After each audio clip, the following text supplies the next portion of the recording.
housekeeping. We do have a lot of good things to talk about on the John Campea Show here today. We're going to be talking about, Amazon's Lord of the Rings show might be the most expensive show ever made. That new Shang-Chi trailer, everybody, how good does that look?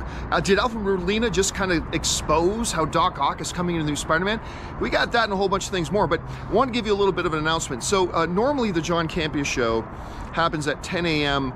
Los Angeles time. That's when we always do it. But tomorrow, on Tuesday, April the 20th, we're going to start at noon just for this day. Now, the reason for this is because some of you guys know my wife Ann started a new job at Apple, and one of her jobs, her main responsibility, is being one of the big coordinators for the Apple launch events. And of course, tomorrow is a big Apple launch event. It's going to be Ann's first. So I, at 10 a.m. Los Angeles time, instead of doing my show, I'm going to be sitting down with my wife and watching her first big Apple launch event. So I'm going to be excited about that. So anyway, there is going to be a show tomorrow. It's just going to start at noon Los Angeles time instead of 10 a.m. Los Angeles time. I just wanted to give you guys a heads up for that. So with all that on this glorious Monday, let's get the show started, shall we?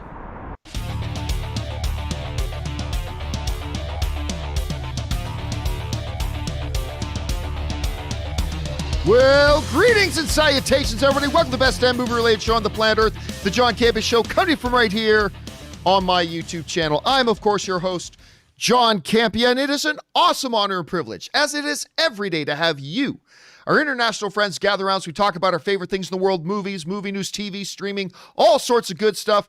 And we are so glad that you're joining us here, as we are all glad, nay, nature itself celebrates that Robert Meyer Burnett is here with us today, ladies and gentlemen. Robert, how are you doing today, sir? My God, John, what an introduction. Nature itself is celebrating. The Gaia, the entire planet is just, I can hear the tweets from the birds all around the world. Thank you for that intro. It's good to be here. Good to have another week. You know, John, every week we get more goodness dropping and news being released and things happening. I mean, I feel like the sun is shining on all of us finally. Yeah, it is so good feeling. You can just starting, and look, the problem is as we start to feel normalcy starting to creep back in, it of course makes some people forget we're not out of it yet, and people drop their guard. Still got to do the right thing, stay smart, stay safe, take care of yourselves, take care of the people around you. But it is kind of nice feeling all that stuff creeping back in, and now we've got new trailers dropping and stuff like that. And guys, we do have a bunch of great things to talk about here today, of course. It's so good to have you here. Now, we're going to do today's show in two parts, as we always do.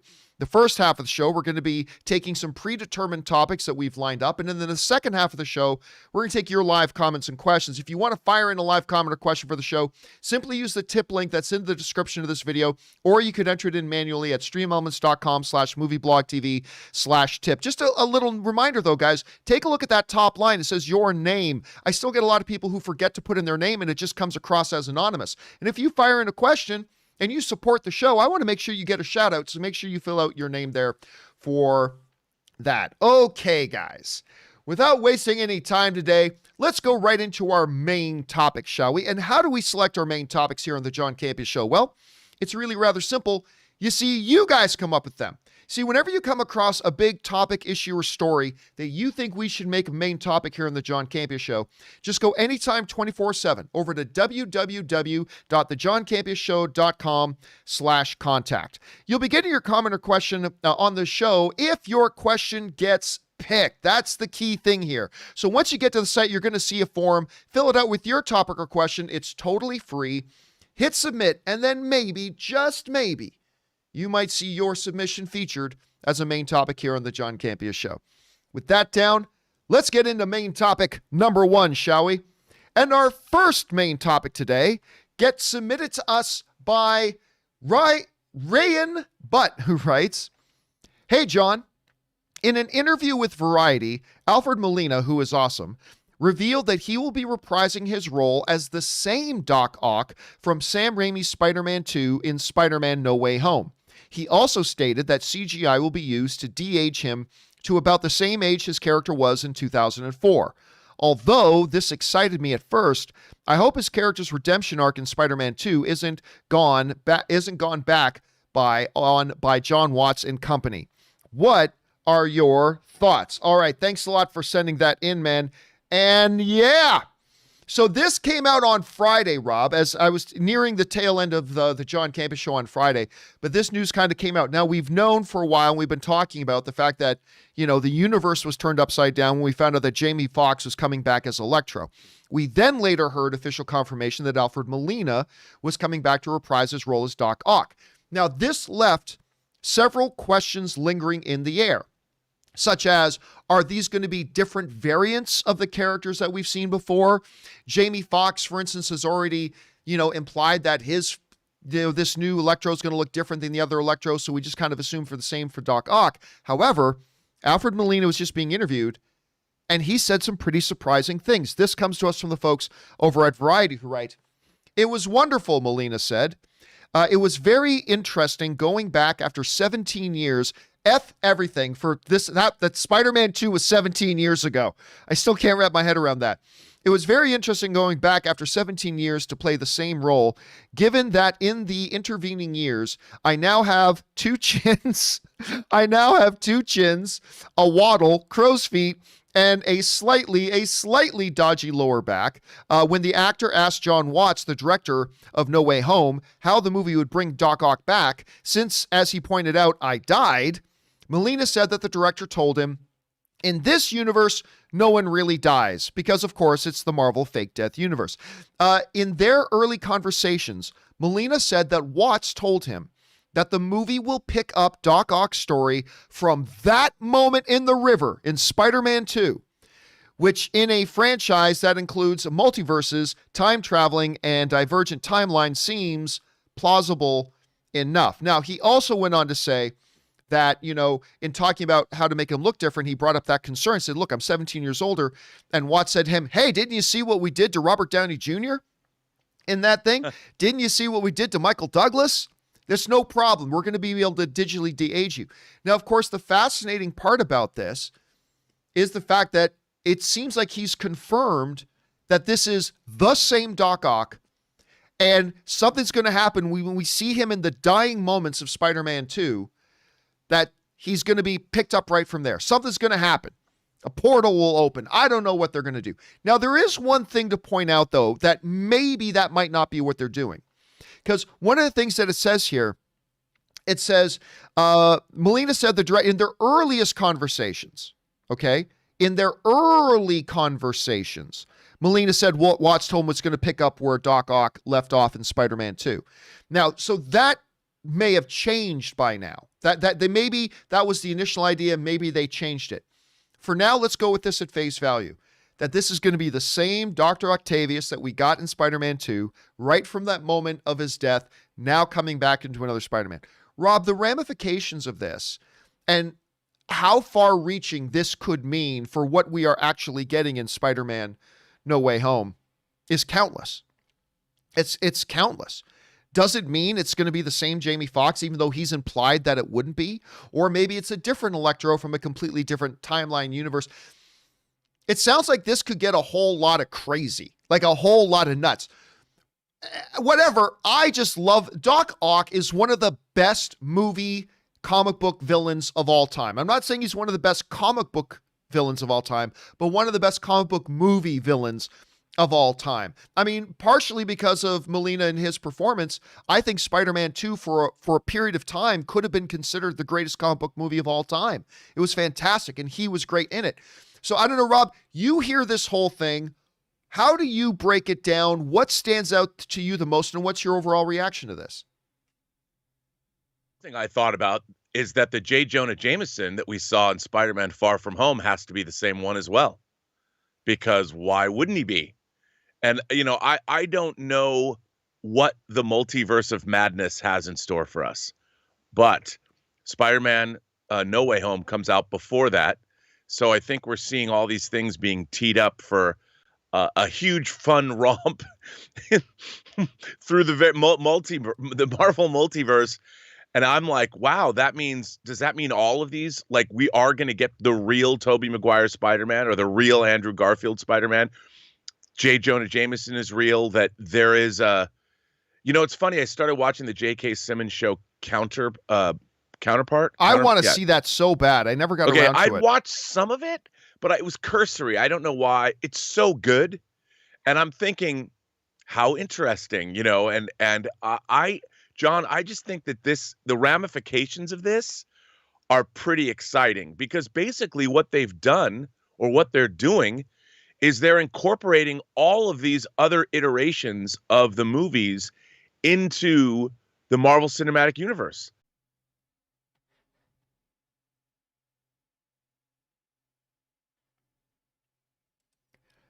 Okay, guys, and we appear to be back. Sorry, YouTube inexplicably just sort of froze up there, and we had to go in there and restart the whole damn thing, but we are back. Apparently, the power broker did not like the things that we were saying and decided to pull the plug on us, but we're back. F the power broker. That's right, you heard me say it. And we're back. Anyway, you know, we're going to back up just a little bit here. Rob, I'm going to ask you to, sorry to do this to you, but I'm going to ask you to go over the whole thing again. We were just talking about the whole thing about Doc Ock returning, and I want to give you a chance to make sure, because I think a bunch of it may have got lost because of that YouTube freeze, but I want to give you a chance again. Your thoughts on whole Doc Ock, what stands out to you, and where do you think this is all leading? Well, here's what I think is pretty cool. With Alfred Molina confirming that it is, in fact, the same Doc Ock from Spider-Man 2, Sam Raimi's Spider-Man 2, I think the ramifications to that are that the J. Jonah Jameson that we saw at the end of Far From Home is indeed the same J. Jonah Jameson. It opens the possibility of turning all of these other iterations of Marvel characters, such as the entire Sam Raimi, the Andrew Garfield, the Tobey Maguire Spider-Man movies are now incorporated into the MCU. Now, I don't know if that's true for the X-Men and Ghost Rider. I don't know if we're going to see Nicolas Cage show up as Ghost Rider, although that could be kind of cool. But I think that it really shows, it's very forward thinking. And again, John, I've always said it harks back to the comic books themselves. There's the multiverse. We know both DC and Marvel has a version of that. And I think what's really interesting is the idea that they're acknowledging that this previous work exists in some other multiverse. These movies have now been validated. So when you watch the Marvel Cinematic Universe, you can do a rewatch of the, say, Raimi Spider-Man, and it's all part of the same continuum. And I like that. I think that's pretty neat that all of it's part of the same expanded multiverse. And I think that's actually, I never thought of it this way. I never thought anything like this would ever happen. I know DC's been talking about it. Today, by the way, is the first day of shooting on The Flash, which is something on this show we've been talking about for 3 years that we never thought was going to happen. But it's really cool, I think, that they're doing this, and the possibilities for the ramifications for the MCU, it's pretty extraordinary. Okay, first of all, it's not the same J. Jonah Jameson. Come on, because I mean, there was no implication that, because the J. Jonah Jameson in that post-credit scene has been there the whole time, and he looks different. This is a different J. Jonah Jameson. I don't think so, dude. Because you're suggesting that out of nowhere. Pooh, hey, how did I get here? What's going on? Hey guys, you've never heard of me. My name's J. Jonah Jameson. This is a Doc Ock that's being pulled in, obviously, from a different universe, so it's not the same one. I don't think there's any suggestion there, but I agree with everything else you said. I mean, the ramifications of this and how far reaching. Now, Kevin Feige did say that this is part of one continuous story that we're going to get with Doctor Strange and the Multiverse of Madness. And I've said for a while, so Rob, tell me what you think of this. I've said for a while that I think that Multiverse of Madness is going, and I said this a long time ago, that I think Multiverse of Madness, the whole idea of Multiverse of Madness is going to be that Doctor Strange needs to shut the whole multiverse thing down. That the whole multiverse thing and the crossover thing is threatening reality itself. We've seen this sort of thing played with in the comics before. Is like threatening all of reality itself, and it's going to be about Doctor Strange shutting that down. I don't know. Hearing Molina's words here, what do you think about that theory of mine? Or do you think they're going to use Doctor Strange just to blow it up even more? Or do you think, like me, they're going to use Doctor Strange to kind of shut it all down? What do you think they're going to do? Well, I think whatever's happening, reality is obviously being threatened, hence the title Multiverse of Madness. But even if they shut off our reality, it still exists. There still is the multiverse. It's not like it's going to go away. I don't think they're going to do a Crisis on Infinite Earths thing and collapse the universes into one. But I do think I think the ramifications are a lot of fun. I think they're going to leave the idea of the multiverse out there. I mean, they certainly left it out there with the Into the Spider-Verse, and I think that they might do that here as well, because I just think it's kind of cool, you know, and I don't think they're going to let it dominate the MCU going forward. But as I said, I think it's kind of nice that you can now consider all of these different Marvel properties, which, by the way, are now, aside from Spider-Man, you know, like the X-Men, Daredevil, Elektra. Not that Elektra is very good, but they've all now been folded into, via the Fox merger, into the multiverse of Marvel, so they can control all that stuff. And I like that. I think it's kind of cool. All right, the question here is, guys, for you. What do you think about this? I mean, now, we don't know if they're going to follow through with this in the movie, but Molina says, at least in the early conversations he had with the director of Spider-Man No Way Home, that the idea was to pick up Doc Ock right from the moment of when he died in the one universe and bring him over there. Maybe they changed it in the, you know, in the foreseeable, the recent past. Maybe all that time that has passed, John Watts changed his mind. But if they do go through with this, what do you think about this move, and what do you think the implications are?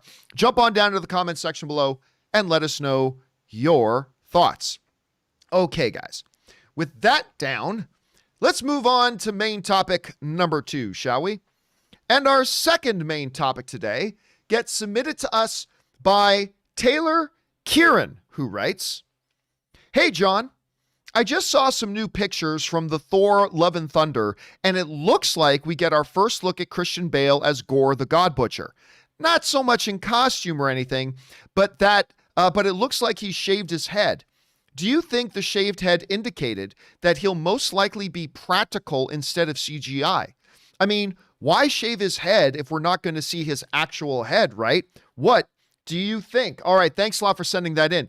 And of course, one of the big Marvel movies that a lot of us have been very excited about is, of course, Thor Love and Thunder. After what Taika Waititi did with Thor Ragnarok, which was, I thought, remarkable. I thought intensely entertaining movie. Then, of course, seeing what he did in Jojo Rabbit, and now coming back with this. Then we all got really excited when we heard that Christian Bale was coming in. Then we got even more excited to find out Christian Bale was indeed playing Gore the Godslayer. Well, now we do get our first kind of peek at what's going on here. Now, let me bring this up here just for a second. This is something that we're getting from them. So if you go down in this article here, there are these pictures taken from the set of Thor Love and Thunder, and we see Christian Bale sporting the bald head. Now, if you know Gore the Godslayer, he doesn't have a full bushy head of hair. So there's that. The interesting question is, I mean, who cares about a picture of a guy walking around on a set? But it does raise an interesting question, Rob. That if it was going to be all CGI, if it was all going to be motion capture, the way Josh Brolin did motion capture for Thanos, and that's how we were going to get Gore the Godslayer, why would they need Christian Bale to shave his head? So it's an understandable question to ask. Are they just going to go more practical? Is he going to look more human-like than he does in the comics? Because in the comics, he looks very alien. He looks very, very alien in the comics. I would suggest this. Having worked in the field of CGI for a few years, it makes the job a lot easier for post-production, even if they're going to motion capture it. If his head's supposed to look a certain way, shaving Christian Bale's head goes a long way. Now, why not just a skull cap? Why not something like that? I don't know. The bottom line here for me is I don't think we're going to see Christian Bale as Gore. I think we're going to see a more comic, accurate-looking Gore, but you never know. Because, yeah, while it does make the CGI artist's job easier if he just shaves his head, there are a lot of other options they could have had. Then again, Christian Bale is one of these actors who throws himself into these roles, right? He physically, he'll put on 150 pounds to be Cheney. He'll lose 150 pounds for, what was the one he did where he lost all the weight, where he just had like one can of tuna, one apple a day. The Mechanic? The Mechanic. He'll do that. He'll put himself through whatever physical rigors he needs to, so maybe he feels like, I just more in a character shave his head. Personally, I don't think we're going to see Christian Bale as Christian Bale, but I don't know. Rob, you see these pictures on set. He shaved his head for this. Do you think does that imply that we're just going to see Christian Bale? Or do you still think they're going to do more of the motion capture, kind of like what they did with Josh Brolin and Thanos? How do you think they're going to approach this? Oh, I definitely think that they're probably going to do some kind of motion capture. with him, just like Thanos, because shaving his head just makes that easier. And I think that's probably what he did. He probably said, "Look, I'll shave my head. I don't need to wear a bald cap, or I don't." However, they're going to do the motion capture. I mean, look, the Thanos I think still holds up as the greatest motion capture character ever done so far. You might be able to make an argument that the apes from Planet of the Apes, the Andy Serkis apes, are up there definitely. But doing like Thanos, whose face was not covered by fur. It's amazing that they were able to get the kind of emotion and likeness out of that character. I can only see them wanting to expand that ability because it allows them to diversify how many different kinds of motion capture characters they can make in the Marvel Cinematic Universe. So why not? And by the way, it's not the mechanic. That's Jason Statham. Jason Statham is the mechanic. It's the machinist. It's the machinist. The machinist. Sorry. So yeah, well, I think you're right, by the way. I think you're right, the way they're going to go about this. Although it is interesting, and it's going to make me wonder to keep my eyes open on this to see where they go with it. So we'll find out. Question is for you guys. You're seeing the first pictures of Christian Bale, at least on set, walking around. He's going to be Gore. Do you think it's going to be a CGI like Josh Brolin? Do you think maybe the shaved head implies they're going to go less effects? I don't think so. But what do you guys think? Jump down to the comment section below and let us know your thoughts. All right, guys. With that down, let's move on to main topic number 3, shall we? And our third main topic today gets submitted to us by Eric Cosino, who writes, "The Hollywood Reporter says that Amazon is spending somewhere between $464 to $600 million for the first season of Lord of the Rings alone.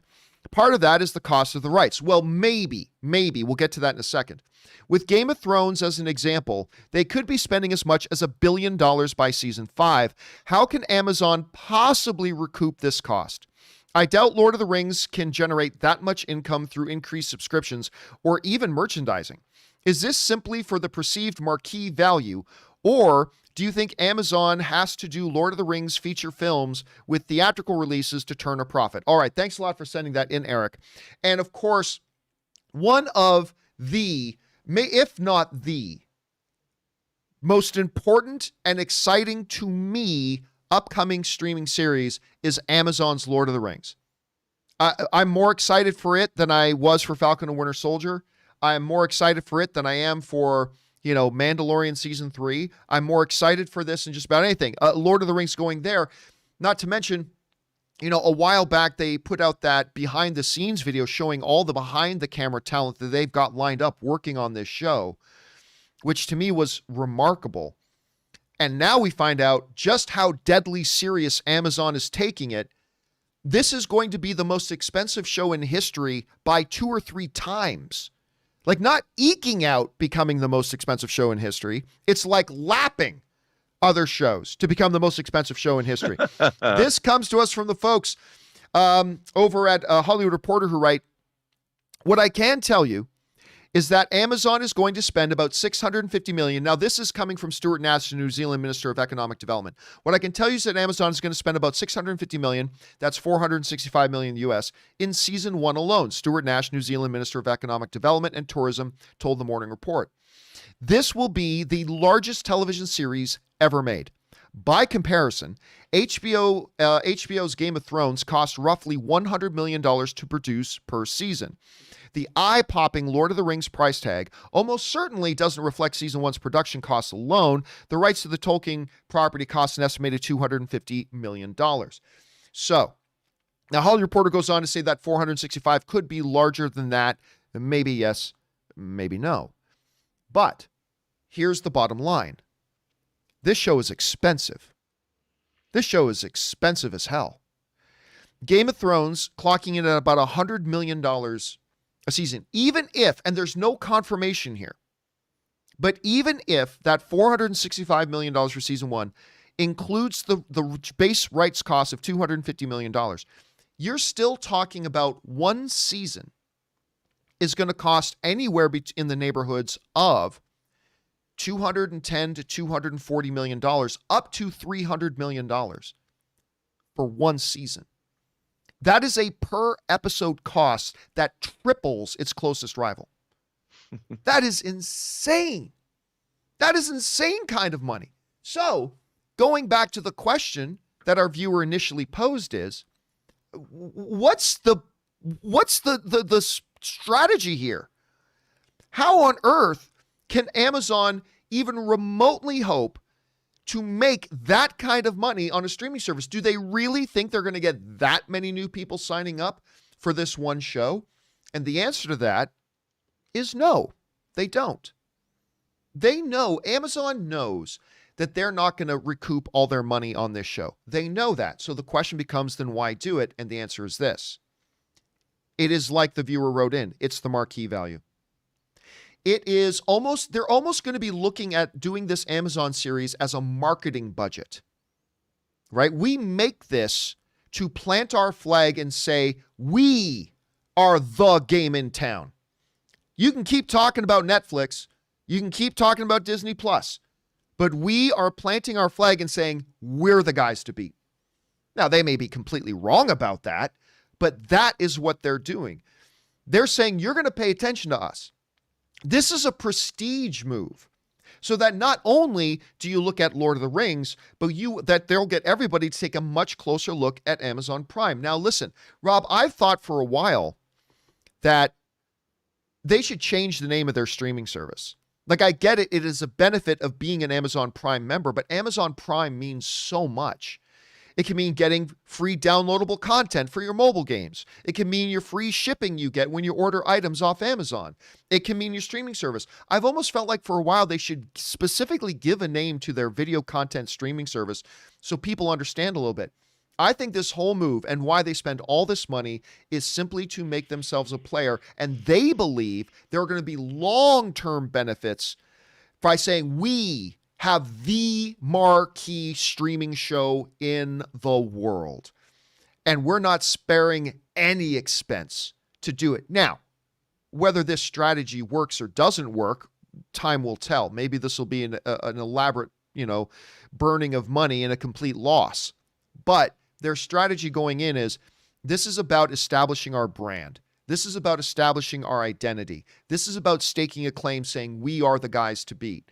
And on that level, I can see spending that much money to do it. This is going to be the marquee show. So anyway, Rob, you're seeing these numbers. These are ridiculous, astronomical numbers. What do you think? Is this a show that's well worth it? Where's your excitement level right now for Lord of the Rings? How do you see this playing out? Look, as you know, I'm a huge Lord of the Rings fan. It was a part of my life for a long time.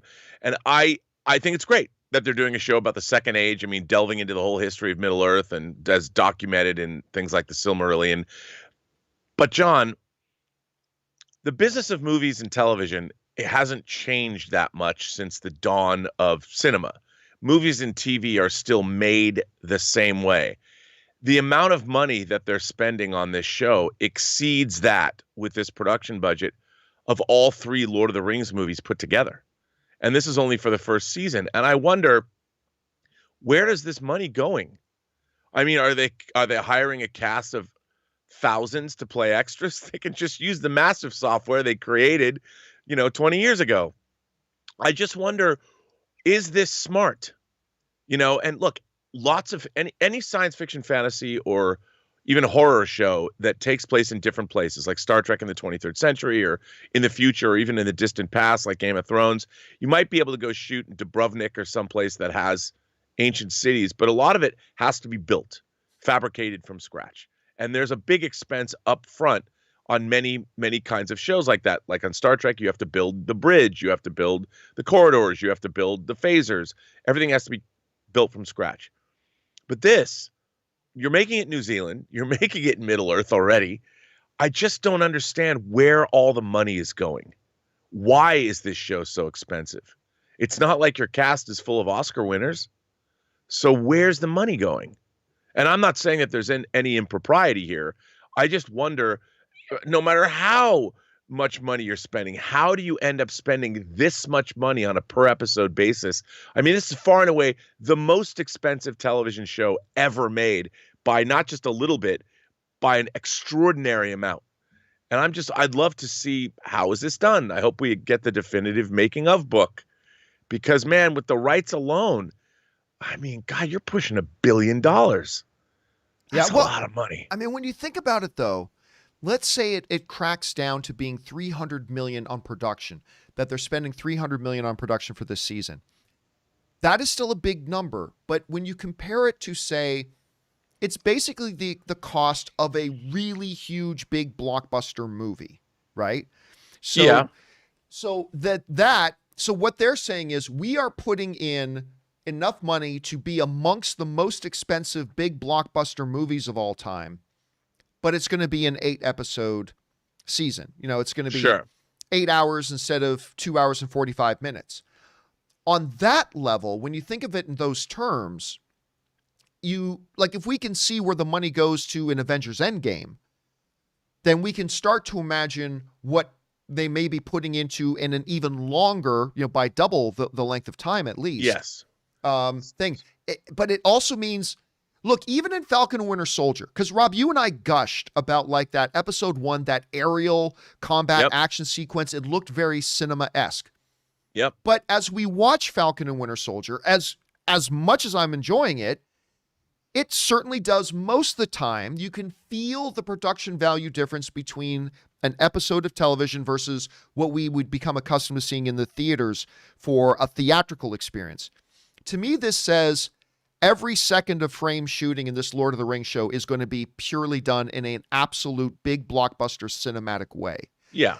And again, is that a good idea or a bad idea? We won't know until later.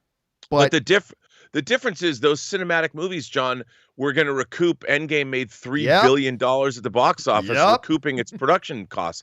This has no chance of that because it's not going to be a theatrical release. Now, Amazon certainly has the money, but my whole thing is, I don't know what kind of precedent. We've seen some big deals, Netflix deals for the Knives Out sequels, and then this kind of deal, the kind of money that I just hope that the industry doesn't. I hope this doesn't become an expectation of shows, that everyone, great that they're spending this much money, but is it sustainable? You know what it is? Here's the analogy. It's an arms race. Right. That's exactly what it is. These networks are they're in an arms race right now, and they are going, if it continues like this unchecked, they're all going to bankrupt themselves at some point. But you're right. The Knives Out deal is an excellent comparison to bring in here. They just dropped $450 million, not even for the production. I mean, the $450 million for the rights for 2 movies. And Amazon is spending it range of $600 million for a season of television. It's huge. But the question too is, it's still the same amount of time, whether it's an hour or 2 hours. I've been watching this new series on Amazon called Them. It's a horror series. And I am very impressed with both the technical prowess of the production design. It's set in the 50s. It's about a black family that migrates from North Carolina to Compton. And I've never seen a TV show that instills a sense of dread in me like this one does. As far as televised horror goes, it's great. Now, it did not cost anywhere near, on an hour per hour basis. Ultimately, at the end of the day, it's about the entertainment that is delivered to the audience. And does lots of money translate to great entertainment? And it comes down to the fact that, do you need to spend this much money to make a Lord of the Rings show? Does it have to be this expensive to give an audience? Is it this for every hour of entertainment they're getting? Are you getting more entertainment than, say, a show like Them, which costs substantially less? I mean, that's what I always wonder. What is the value of an hour of an audience's time? And if you're watching a show that costs $1 million or a show that costs $50 million per hour, and they're both equally entertaining, what does that say? I guess it's all about what kind of story do they want to tell. I mean, if the stories they want to tell are going to be these huge, sweeping, armies of orcs and goblins and, I mean, who knows, but it makes the imagination run wild. It does make the imagination run wild. And I am very, very curious to see. I mean, look, guys, clearly Amazon is dead ass serious about Lord of the Rings, their show. They are going all in on this thing, and it's already my most exciting. I am the most excited for this streaming series and for any other. Doesn't mean it's going to equate to quality. That's what it comes down to. Question is for you guys. What do you think about this news? This is going to be by far the most expensive television series in history. Does this just show that Amazon doesn't know how to handle money properly? Does it show they are so dead serious about this? They are looking for more benefits than just the immediate amount of eyeballs that watch it at first. How do you guys see this? Jump on down into the comment section below and let us know your thoughts. Okay, guys. With that down, let's do one more main topic here today. And this is actually kind of an off the top because this just came out this morning, Rob. You know, we've been talking around here a little bit lately. And by the way, Kung Fu Hot Dog sends in a super chat badge. Thank you, Kung Fu Hot Dog. Appreciate that, man. We've been talking a little bit lately. Some people have been asking, and the topic has arisen. You know, when do we think we're going to see a Shang-Chi trailer? And I said, well, we'll probably get one soon. I mean, maybe wait till we get about 4 months out or 3 months out, because we're still about 5 months out, I think, from Shang-Chi. So I said, wait till we get about 4 months out or 3 months out. That's when we can start to ask the question. But it happened, Rob. It came. The Shang-Chi trailer has dropped. They released their first poster for this damn thing. They released the first trailer for this damn thing. And I will tell you what, this trailer is awesome. I loved it. Now, it's not my favorite trailer of the year or anything like that, but I thought this trailer was fantastic. We got a great look at Simu Liu. We got a great look at some of what the martial arts action is going to be like. We get a little bit of the 10 Rings action in Mandarin. A little bit, by the way, I believe the music we hear playing in it is a remix of the same song that we heard in Falcon and Winter Soldier as the group was going into Madripoor and going towards the bar, that one Filipino hip hop song. Right? I think that's a remix of the same song. I could be wrong about that. Don't know. But this looks, again, like something that Marvel has been doing a lot lately. They have been mixing things up, doing different things that they have never done before and that the comic book genre hasn't really done before. The whole idea that we're going into this, I like the little speed homage at the end with Awkwafina. I still, whatever, with Awkwafina driving the bus, doing her best Sandra Bullock. Yeah, I think, listen, ever since I watched Crazy Rich Asians, and especially since I ever saw, what's that one she just did last year with the grandmother who was dying and nobody could tell her? Why I'm freezing on the name of it. The something goodbye, the lie. Reunion. Yeah, the farewell. The Farewell. Thank you. The Farewell. By the way, if you haven't seen The Farewell, watch The Farewell. That movie is fucking awesome. That movie is great. But anyway, I really enjoyed it. It was a lot of fun. And yet at the same time, they really didn't give us much, Rob, for a first trailer. They didn't give us a lot.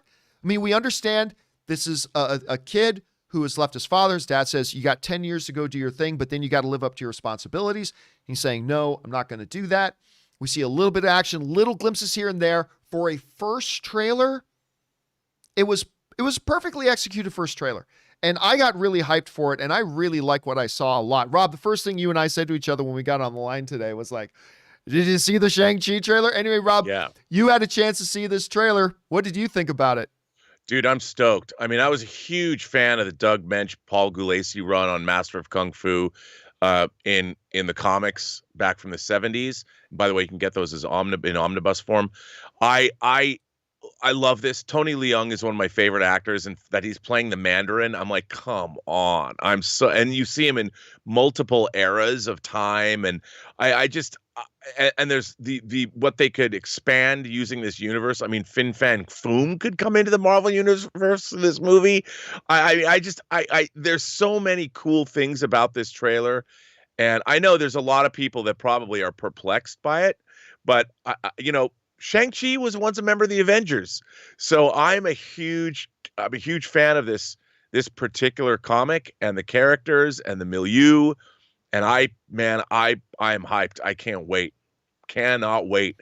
Rob, you were touching on Mandarin a little bit. Now, obviously, Mandarin is a name that has been floating around in the MCU. I'm not talking about the comics, but in the MCU quite a bit. Of course, we had Ben Kingsley. Forgive me, Ben. Sir Ben Kingsley played a faux Mandarin. Then we got that little Marvel digital short that shows Ben Kingsley's character being broken out of prison by the real Mandarin. You know, Rob, I know Mandarin for you has been a character that you've talked a lot about over the years, about wanting to really see on the screen. Yeah. Now we've got him coming. Now we've got him physically represented. What are you hoping to see out of Mandarin as we get into this movie, Shang-Chi? Well, I think he's probably one of the most dangerous Earthbound characters in the MCU. And what I love about what we're seeing with WandaVision, now with Falcon and Winter Soldier, is that they're showing Earthbound threats. And not everything is going to be an apocalyptic extraterrestrial threat like Thanos or the Skrulls, and they're coming too. But the idea of showing the world that there's a lot of dangerous criminals, because I always liked that about the comics. Like Daredevil wasn't always fighting extraterrestrial threats. He was dealing with criminal elements in his neighborhood, you know, in Hell's Kitchen or whatever. And the fact that there are standing criminal empires the world over, like the Mandarins, and remember all the way back to Iron Man 1, they mentioned the 10 rings and the fact that the people that were trying to kill Tony Stark were employed by the Mandarin, or they were part of that organization. I mean, I think that it's really cool. And I've heard, from what I understand, part of this movie takes place during the 5-year blip after Thanos' snap, that we saw Hawkeye as Ronin working, like killing dudes. And this movie is supposed to touch on that time as well, and that they're going to expand the mythology. I'm here for it. I can't wait for it. It's something that this is the first time we've ever seen a glimpse of what kind of movie is this, and I'm really excited. Yeah, I mean, look, and I don't want to blow out the proportion. This isn't as good as the Logan trailer. This isn't as good as the Comic-Con Batman versus Superman trailer. This isn't one of the greatest trailers of all time. But I just thought it was a damn good trailer for a first time, a character nobody has ever seen before. I mean, as far as the MCU goes, we're introducing Simu Liu. By the way, I couldn't help but, I put this out on Twitter today, but I said all I could hear was actually Appa saying, "Jung, you've been gone for 10 years. Now it's come back to take your place at my side to run the store." And Jung saying, "Kim Chi says I don't think so." Like all I could see, I mean, it's going to take me a little while to see Simu Liu as anything other than Jung from Kim's Convenience, because I love that show so much. But still, I think it was great to see. I loved what they showed us. I loved how much they didn't show us yet. We're going to get more in future trailers. I thought it was a wonderful trailer that I really enjoyed. Question is for you guys. Did you guys have a chance to watch the Shang-Chi trailer? I thought it was very well done for first trailer. What did you guys think about it? Jump on down to the comment section below and let us know your thoughts. Okay, guys. With that down, let's now move over and start taking your live comments and questions today. Once again, if you want to fire in a live comment or question, we do have a lot already piled, because a lot have been coming in since Friday, because obviously we didn't do a show on Saturday or Sunday. But you can simply use the tip link that's in the description of this video. Just click on it there, or you can enter it in manually at streamelements.com/movieblogtv/tip. You'll be getting your comment or question on the show if it's appropriate for the show. And of course, you'll be supporting the channel at the same time. And all of us here involved with the John Campea Show, thank you guys very much for that support. Okay, let's get over and start taking your guys' questions, shall we? We're going to start off here with John is my girlfriend's hall pass, writes. How you doing, John? I was just wondering, which non-film related YouTubers do you like to watch? Like, are you a fan of creators like PewDiePie, Mr. Beast, or Dude Perfect? No. I watch a lot of YouTube. But honestly, the stuff I like to watch is stuff that I can actually learn stuff from. So that's not casting any shade on any of the really huge, awesomely successful YouTube channels that you're just pointing out. But I love watching YouTube for stuff I can learn. So whether that's like straight up news sites, or I watch a lot of tech videos as well. So anything from, you know, I watch Leo Laporte, I watch MKBHD, I watch the Everyday Dad. I watch a lot of guys who do specifically YouTube channels about cameras and video production, and whether, you know, alpha gaming or things like that. So I tend to skew more towards YouTubers that I learn things from. So that's what I like. Rob, I know you're on YouTube a lot. What type of stuff do you usually skew towards? Yeah, I mean, I like a lot of long form conversation stuff, like they call it the intellectual dark web. Like I watch Brett Weinstein's Dark Horse podcast. He's an evolutionary biologist.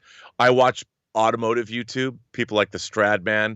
One of my favorite YouTubers is Davey504 and his bass guitar.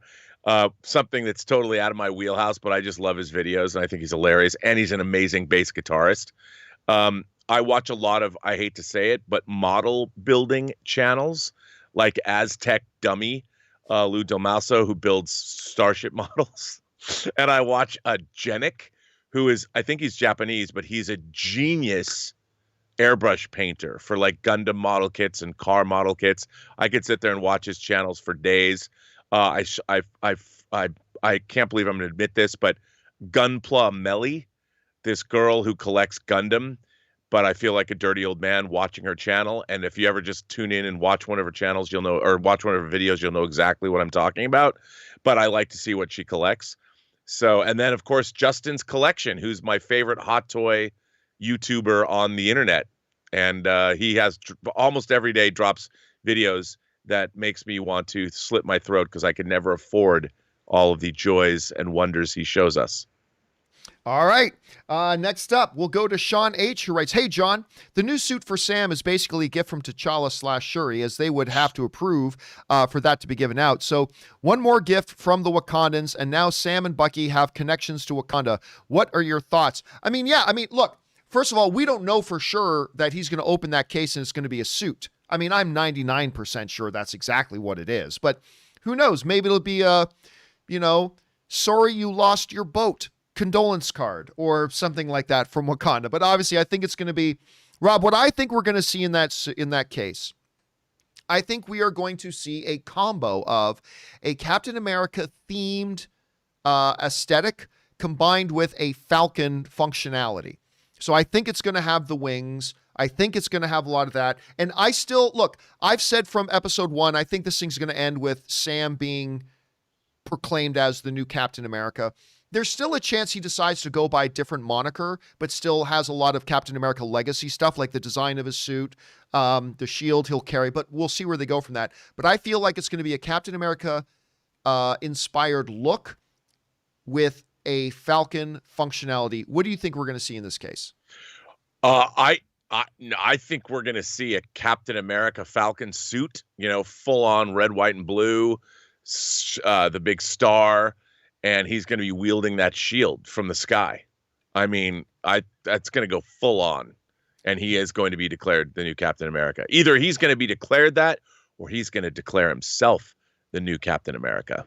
Yeah, or he's going to open the case and Evan Peters will be inside. And that will make everybody happy. All right, next up. We got the Vishon writes, Space Jam 2 trailer felt like an HBO Max commercial. I agree. In my opinion, I think a better premise for Space Jam 2 would have been to let LeBron recruiting the Looney Tunes to the Lakers to get them out of the West. It might be your only way they take down the Nets. Well, the Nets aren't in the West, so I'm not quite sure how that's a problem. What say you, John Campea? I'll say this. If LeBron and AD are back at full strength, nobody's going to beat them this year. Honestly, I think Utah poses a bigger problem for the Lakers than the Nets do. I really do. Nets can't play defense. They got a lot of firepower, but Nets can't play defense. And I'll say this, if LeBron with a bunch of tin cans could beat Golden State in a finals when Golden State had far more firepower, and a much, much, much, much better team. No, honestly, I don't see anybody beating the Lakers this year if LeBron and AD are at full strength. I think they're going to repeat. But if anybody is going to beat them, I would be more worried about Utah than I would be about the Nets. Although the Nets are going to be very, very good and very, very difficult to beat in the East. Although don't sleep on the 76ers. The 76ers look like they're finally starting to gel, and they could be scary. Anyway, next up. Let's see. Anonymous writes, Hey, John. I work in disability care and the hours are brutal. I've just finished my 7th 13-hour shift in a row. Man, that is rough. The good news, I now get to watch a week's worth of the John Campea Show. Thank you for that, brother. Well, thank you for being around, man. And listen, thank you for working in disability care, man. The world needs more human beings like you. So thank you for doing what you do. And it's good to have you a part of our community, man. Thanks for sharing that. All right, next up. Scott Brown writes, I love what these Disney Plus series are doing for side characters in the MCU with Wanda and Bucky, both of which have become infinitely more interesting with their development and become fan favorites for me. Bucky is so damaged, it's hard not to root for him. And Rob, that's one of the things that we talked about right back in WandaVision, is the fact that it's not just like Wanda, but also you look at the side characters, right? Yeah. Like Wu coming in there and others. It's like they're using these shows as opportunities to flesh out the universe more by taking smaller characters we've seen and giving them a little bit more prominent roles, or people who have had semi-prominent roles and making them the stars of the show. And yeah, what they've done with Bucky in this series has been great. What they've done with Sam has been great. And it's going to be interesting to see how they move forward, particularly when we go into a show like Moon Knight to see what they're going to do with a new character. Because so far in Disney Plus, what we've been getting from Marvel is characters we already know highlighted. Now we've got shows coming, and then we're going to do the same with Loki. But then we've got shows coming like She-Hulk, Ms. Marvel, Moon Knight, characters we've never met before. How are you thinking they're going to play that with introducing us to these new characters through these shows? Well, I think they're going to keep doing a lot of that. I mean, it's the things like the Marvel Universe, dude. How many characters do they have? I mean, they've got hundreds and hundreds of characters, and a lot of characters, like Madam Hydra that we saw in the 5th episode. Is she Madam Hydra yet? You mean Elaine? Yes, Elaine. I mean, she was Nick Fury's girlfriend for a long time, and she's had so many different iterations. We haven't seen her in the comics in a decade, and I guess we were supposed to see her introduction in Black Widow, but that didn't happen. I guess she's coming back in that. But I love the fact that they're introducing us to this wide-ranging group of characters, because if characters pop, they can bring them into other shows or movies into larger capacities. And I think it's a really smart way to introduce these characters. And it's like seeing your FBI agent coming back from Ant-Man 2 into WandaVision. Or it's Agent like Wu, great. And then you see Monica Rambeau, who a character that was, especially in the 80s, if you're reading Marvel comics, she was the Captain Marvel of the Marvel comic universe in the 80s. They introduce her. And everyone knows, my God, she's got this incredible, rich history. Same with like John Walker, in Falcon and Winter Soldier. They introduce him. He's got a huge history, 36-year history in the Marvel universe, comic universe. And I think it's great. And they can play with the iterations of the characters if some characters work, or they can change them up or move things around. And I think it's a great way. They're really utilizing the universe in a smart way. All right, next up.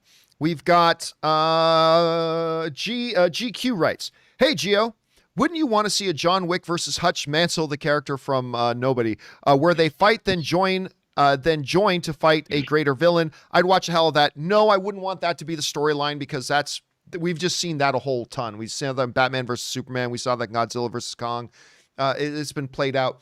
But listen, these two universes would easily fit in together. They would easily fit in together.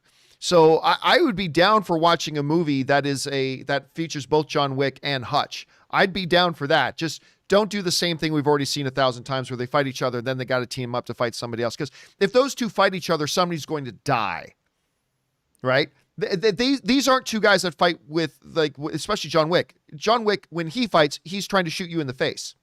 So somebody dies. So a movie with the two of them, yes.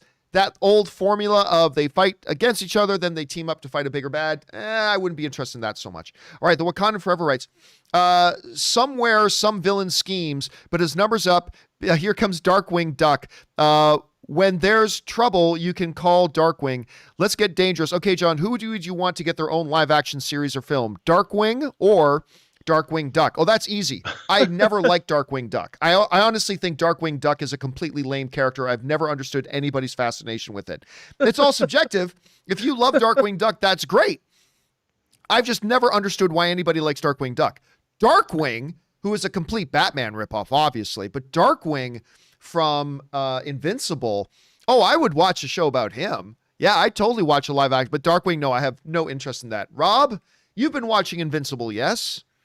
I have. Okay, so you get a choice. The studios call you and say, we've only got the budget. We got a little bit of budget left over this year. We can either make a Darkwing Duck live action thing or a Darkwing live action thing. Which one do you do? Come on, dude. I want Darkwing. I don't need a Darkwing Duck live. I would like a Howard the Duck series before I get a Darkwing Duck series. No, Darkwing all day and twice on Sunday.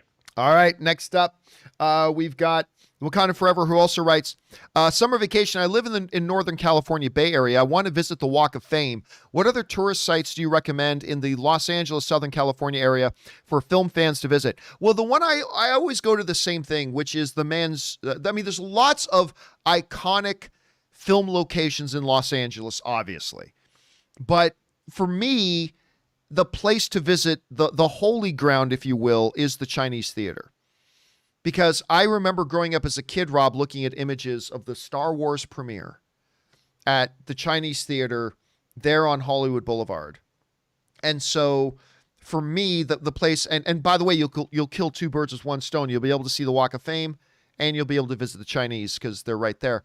I would say Chinese. If you had to recommend somebody who's visiting LA for the first time, Rob, one or two locations as a film fan you've got to stop and see, what would you suggest to them? Well, the Chinese, of course, and also go see a movie in the Chinese because yes. The projection in there, the laser projection, the sound will rock your world.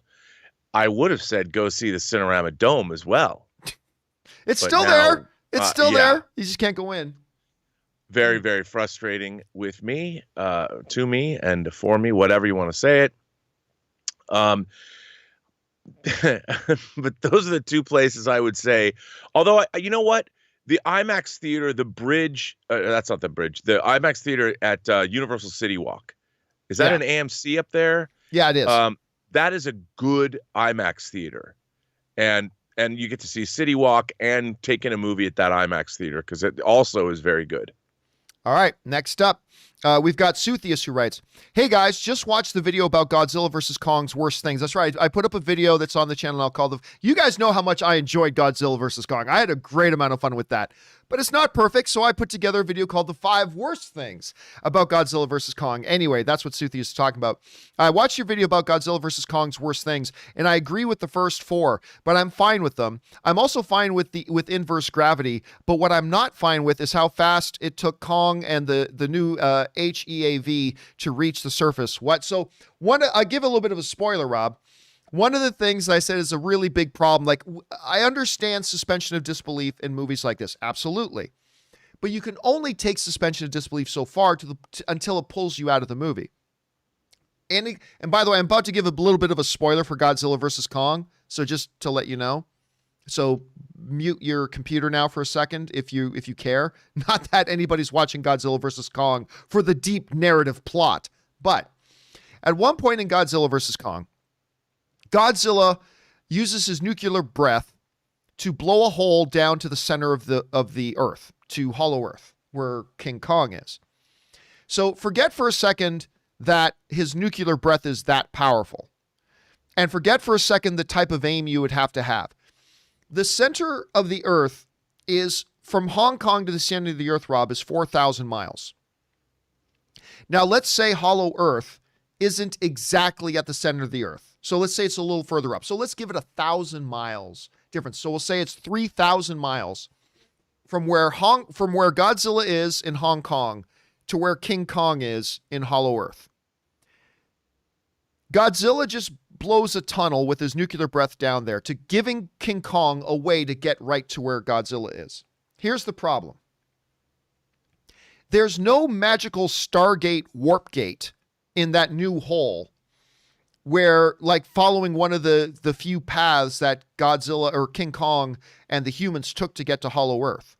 So that means it's just a regular straight line tunnel that goes to Hong Kong that's 3,000 miles away. King Kong got there in 30 seconds. So either they're saying that King Kong can climb almost at the speed of light, or even if he did a complete free fall, right? Even if he just jumped in and did a free fall, terminal velocity at max would be about 150 miles per hour. that he would fall. That means even if he just jumped in the hole and did a complete free fall all the way to Hong Kong, it would still take 20 hours for him to get there. And yet he just enters the hole. 30 seconds later, he's in Hong Kong. And I'm like, yeah, that kind of pulled me out a little bit. And I've been hearing from a bunch of people with that one too. So yeah, anyway, suspension of disbelief, but 3,000 miles for the giant monkey in 30 seconds was a little bit hard for me to swallow. All right. So I agree with you, Suthius. I completely agree. All right. Next up, Clay Woodley writes, 2 weeks ago, I saw Godzilla vs. Kong, and I loved it. It was my first time going to the movie theaters in over a year. I loved it too, man. Also, John, this is my first super chat in over a year. COVID has caused me to really be busy, but now I hope to chat more often. Love your show. Well, I'm glad you enjoyed the movie, man. I had a great time going to watch Godzilla vs. Kong. I'm glad you did too. And if your experience is anything like mine, like just being back in the movie theaters is such a glorious, glorious thing. And I'm glad you're able to do that, Clay. And it's good to have you here, man. All right, next up, McKinley Woodson writes, John, I've heard you mention Best of the Best so many times. I finally had to watch it. Daehan telling Tommy he will be his brother. Hell yeah. Thanks for never spoiling that. LOL. Would you recommend the sequels? No, I actually wouldn't. Now look, you can watch the sequels and maybe they'll appeal to you. I get a bit of a kick out of the sequels. But I don't think the sequels are anywhere near as good as that first Best of the Best. I just love that first Best of the Best. The Eric Roberts, Sean Penn's brother's name, Chris Penn, who passed away. It's just a fun movie with a terrific ending. James Earl Jones is in it. What? Yeah, James Earl Jones is in it. But yes, I can't actually recommend the sequels, but go watch the first one. All right, Jay Bling writes, I agree that we still need human characters in the Monsterverse despite being a consistent weak spot in the movies. However, could we do away with the human characters with villainous intentions and just have one antagonist that's a monster? Yeah, maybe. You know what the funny thing is, Rob? When I look at Godzilla vs. Kong, and we look at the bad guy in it, was what he was doing really all that bad? I mean, really, he was a guy who's like, the Titans can just stomp all over the earth and there's nothing we can do about it. We need something that we can defend ourselves with. And Godzilla just got in a hissy fit. You dare make something that can challenge me, dirty human? I mean, really, when you think about it, Godzilla's an asshole. All right, Godzilla is a huge asshole. It's like King Kong is just, look, man, I'm just taking a boat ride across the ocean, man. Godzilla's got to go and F up his fun. Even after King Kong saves his life against Mechagodzilla and they fight together to beat Mechagodzilla, what's first thing Godzilla does? Oh, you're holding the axe again. We're going to fight again. And it's like, what? Godzilla's an asshole. I just want to say it. But really, am I the only one that thought, is the bad guy really such a bad guy, just trying to make sure that humanity has something to defend themselves? I don't know. When you're watching it, what did you think? Well, in a way, I do totally agree with you because, I mean, Godzilla, how many people died in Hong Kong during the end of Godzilla vs. Kong? I mean, how many tens of thousands of people were displaced or stomped on or whatever? I mean, I know they showed a lot of people going into shelters, but I bet there were some people in those buildings. And it comes right down to it. Yeah, I mean, it's weird because I think the idea was a bit muddled, John. Our main characters are only trying to defend. It's not like they're trying to like rip off financial institutions or something. It's not like Army of the Dead where they're going to take advantage of a kaiju attack by robbing a bank. They were trying to save the world. Although, how dare you try and take out Godzilla? How dare you? All right. Next up, we got McKinley Woodson who writes, your documentary was all shades of fantastic. Thank you so much, McKinley. He's talking about, of course, my documentary, Movie Trailers, A Love Story, which is available now on Amazon if you want to go find it. It has a beautiful look. I highly recommend this to everybody. Insert your shameless plug here. Have a great weekend. Well, thank you so much for that, man. And yes, of course, Rob, you are, of course, in that documentary and you're associate producer on it as well. And we spent a year making this documentary about movie trailers, their history, their influence, things like that. So yeah, by all means, if you guys want a little bit of a look, I'll bring it up here for a second. if wherever you live in the world, no matter where you live in the world, you can go and watch it now at whatever country you live in at www.vimeo.com/on-demand/movie trailers. You can go rent or purchase it there. But if you happen to live in the US or the UK, you have another option that you can just go and watch it on Amazon. If you live in the US or the UK, just go onto Amazon and search for Movie Trailers, A Love Story, and you'll be able to find options there to rent or purchase the movie there too. So again, man, thank you so much for giving me the opportunity to plug my little movie. I appreciate that very much, man. And thank you for the kind words. All right, next up, Jay Wintz writes, "Hey, John, did you see Warrior has been renewed for season 3 after moving from Cinemax to HBO Max? If you haven't seen it, I highly recommend it. It's like Peaky Blinders except with Kung Fu. It stars Joe Taslim, who is Sub-Zero in the new Mortal Kombat, and Andrew Koji, who will be playing Storm Shadow and Snake Eyes. Check it out and let me know what you think. If you and Rob hate Warrior, I will eat my own socks after an hour in the sauna." Okay, so I know a bunch of friends of mine love Warrior, and they have been like posting all over their social media when Warrior got renewed for season 3. Now, of course, Joe Taslim was also in The Rad, as you refer to it, and Rad 2 even radder, as you often put it. But I have never seen it. I've heard nothing but great things about it, and I need to start watching it, but I have never seen this. Have you ever watched Warrior, Rob? And if so, what do you think of it? Dude, I hang my head in shame. I've never watched it, although it did just get renewed, and I do feel like I should be watching it, and I feel bad that I haven't. Well, now that it's on HBO, I know. I mean, now we got no excuse. So I will definitely try to check it out, Jay Wins. Thanks for the recommendation, man. All right, next up, and hopefully you won't have to eat those sauna-drenched socks. All right, next up, Robert writes, "Hey, John, do you think that it's possible that the Demon Slayer film can beat Mortal Kombat opening week? Screenings are selling out, and it has Thursday night previews to benefit. The series is also very popular. It would be quite an upset. I doubt it. Now, look, I know it's an anime. I don't know much about Demon Slayer, to be honest with you. But no, I can't see that happening. I mean, I also think it has much more limited screenings, but I mean, listen, crazier things have happened, right? I mean, crazier things have happened. So my guess will be no. I don't really care about it, but sometimes these things with avid followings, but then again, you know, everybody was telling me Pokemon was going to break all the box office records. You know, Detective Pikachu was going to break all the box office records because it's the most popular IP in the world, but that didn't really mean anything. So I don't know. My guess is no, but stranger things have happened. Rob, do you think that something like this animated thing can beat Mortal Kombat at the box office? No. Yeah. Dude, I think Mortal Kombat is going to be a lot bigger than they might think at the box office. You know, they're really Godzilla and Kong is approaching 400 million worldwide. They're saying, I think Mortal Kombat's going to be big. Really? I think people are into it, man. I think that I could be wrong, but you know, Mortal Kombat is a franchise. First of all, you've got the video game, obviously.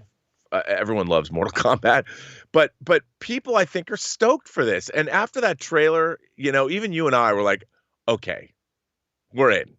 You know, seeing Sub-Zero kill dudes with their own blood.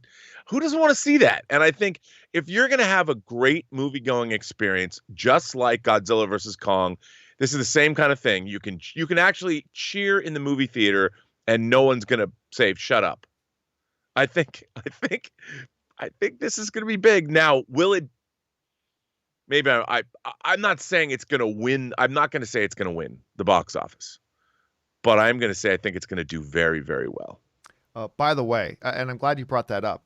So currently, I think probably by Wednesday or Thursday, Godzilla will cross King Kong versus Godzilla will probably cross $400 million. But as of today, it's now official. With there still being a pandemic, with not all movie theaters being open everywhere, with it not playing in every country in the world, and with it playing in limited theater capacity theaters, Godzilla vs. Kong has officially passed Godzilla King of the Monsters at the box office. A movie that did not have a pandemic or anything like that. Godzilla King of the Monsters made $386 million worldwide. Godzilla vs. Kong has officially now passed 390. and will probably pass 400 by the end of the week.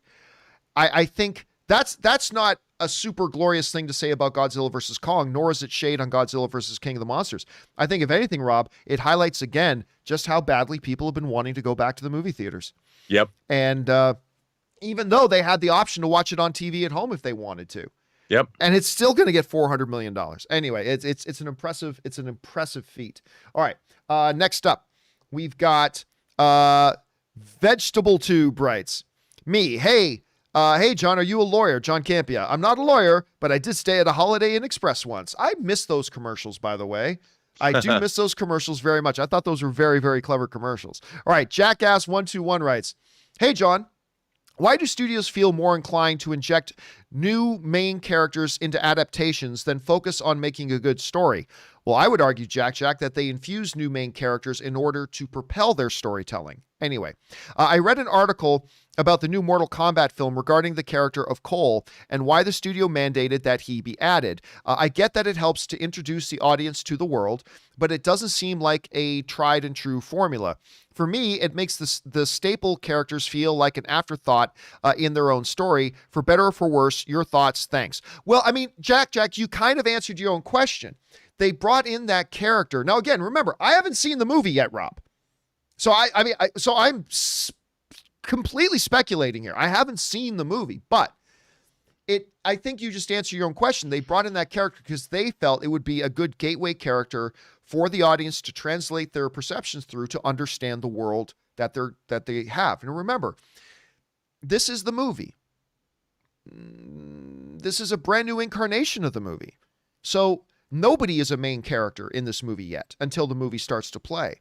Right. Look, to me, it's all about, I always say this, and everybody disagrees, and I don't give a shit because I'm right.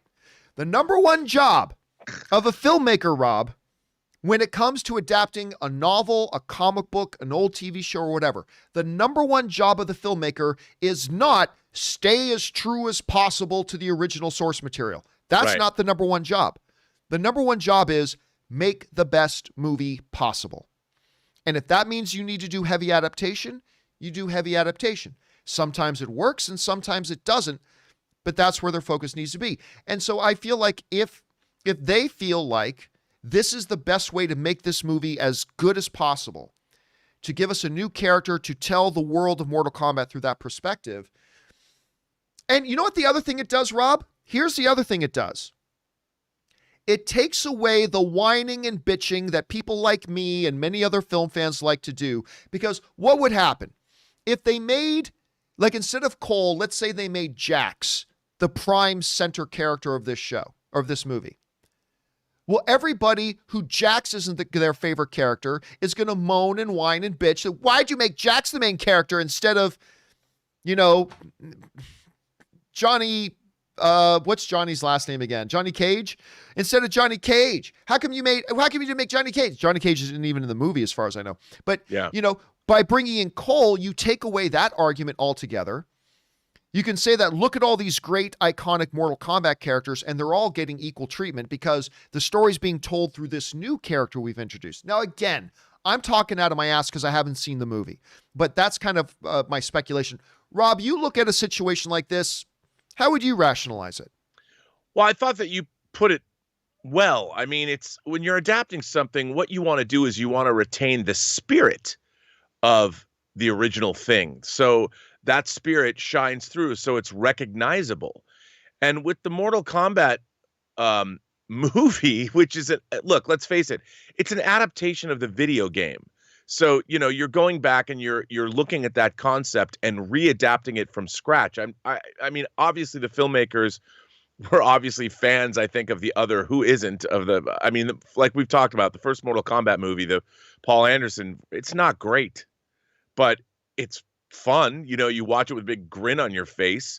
And I think what they've done is they've gone back and they've decided to readapt the concept for this new iteration of the movie. And they're going to do it in the way they think best serves the material and best serves what the audience is going to want. Sometimes it works, sometimes it misfires, but it looks to me, at least from the trailer, I'm not so concerned about the various characters and the iterations. I'm like, are you conveying to me the concept of Mortal Kombat? And, Sub-Zero is one of those characters that you're like, oh yeah, I mean, that's a classic, iconic character. And just watching what he does in the trailer, not even the movie, I'm like, okay, they get it. I'm in. Like, I'm not going to complain until I've seen it. Then I might have bitches and moans and quibbles about things. But for the most part, from what we've seen so far, and I know people who've seen the movie, it's been very iffy. But I think that, hey, they did what they were supposed to do, didn't they? By the way, let me address something here that I know some people might be saying. I see it in the live chat here, a viewer named Sunny Side say, yeah, let's replace the Avengers or Lord of the Rings with an unknown main character. That's a terrible comparison. You're comparing a video game to decades-old narrative stories that have been told in various mediums over the years and decades. It's a completely different scenario. There's no compare. You can't compare the two. That's a completely different thing. And a lot of the people, whereas you're going to get a lot of people coming into Lord of the Rings that, listen, Lord of the Rings is a celebrated thing that's been passed down from family member to family member. I know my mom introduced me to The Hobbit and onward and stuff like that. A lot of people going to the movie theaters don't know anything about Mortal Kombat other than that it's a video game. So if you can bring in a new character to tell the story, I think it's probably pretty effective. Again, It may not work. It may be a train wreck of a travesty. Like, I may go in there, see the movie, and come out and saying, man, that Cole character was a waste of time. Maybe. But all I'm saying is it is a false comparison. You can't compare those two scenarios. So anyway, there's that. All right, let's move on here. Next up, where are we at here? Daryl Best Wadley writes, I just rewatched the 21 Jump films, amazing comedies. I hope they get around to doing a third one day, since both actors are still young enough to play cops. But no Men in Black storyline. I kind of would have bought into that. I thought it was a preposterous idea when we first heard about it, but I eventually kind of warmed up to the absolute ridiculousness of it. Yep. But I would love for them to do another 21 Jump Street. Because, the second one came along. First of all, 21 Jump Street, the first one, was one of those movies that I said for a year before it opened, this is going to suck. I said that for like a year. I said that the concept of it is terrible. I still hadn't really yet warmed up to Channing Tatum as a performer. I just thought the whole thing sounded nonsensical. And I said for like a year that they were making this thing, this movie is going to suck. And oh my God, I loved it. I love 21 Jump Street. I thought it was so funny. And then going into the second 21 Jump Street, I thought, well, now the shtick is played out. It's going to feel tired and it's not going to be as funny. Oh my God, was it ever funny? Rob, I'm telling you, if I, maybe 10 years from now, I'll make a list of like the top 10 biggest laughs I ever got out of a movie, like single big laughs I ever got out of a movie. And by the way, Donald Thomas sends in a super chat badge in the live chat. Thank you, Donald. Right up near the top of that list, maybe not at the top, but near the top of that list. Rob, that moment in 22 Jump Street, when Channing Tatum and Jonah Hill are sitting in Ice Cube's office, and Channing Tatum hasn't yet put together the fact that Jonah Hill is sleeping with Ice Cube's daughter. And then it's a moment of silence, and then you hear that little bell sound, bing, when Channing Tatum realizes what's going on, and he jumps up and freaks out. Man, I thought I was going to pass out. I laughed so hard. I thought I was going to pass out. And listen, these aren't expensive movies to make. It's like printing free money. Leave Korean Jesus alone. Anyway, I don't know why they haven't done another one. I would like another. I don't know, Rob. Would you have any interest in a 23 Jump Street? Why not? I mean, those movies are good. They're funny. And I don't love all modern comedies, but the chemistry there and why not? Like you, I don't know if I want to go Men in Black, but I think that they finish that trilogy.